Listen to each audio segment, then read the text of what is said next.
If you want to transfer photos from Google Pixel 10 to your computer, what you can do is you can use, for example, USB cable, and you can connect your Google Pixel 10 to your computer and transfer files directly. So we're gonna connect the cable to the phone. Of course, now the phone is connected to our computer. We're gonna go to notifications, and then you should be able to find this notification charging this device via USB. We can tap on this notification in order to switch to file transfer / Android Auto. And there we go. Now we can find our phone on our computer. And now in here, if you open the phone, you should be able to find your storage.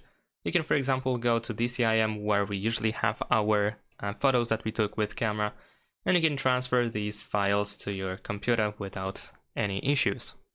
Another way to transfer files is by using, for example, Google Drive. So if you have Google account, and I assume you do have one, then you can use Google Drive app, which is also accessible, of course, in the browser on your computer.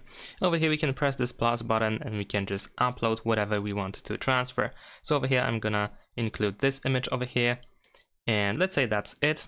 So once it is uploaded, I can go to my computer and I can open the website for Google Drive. So we can go to drive.google.com, make sure that you are using the same account. And then of course here we can switch, for example, to My Drive in order to find the photo that you just uploaded. And then of course you can download it quite easily from Google Drive to your computer. And that's pretty much it. Thanks for watching, leave a like and subscribe.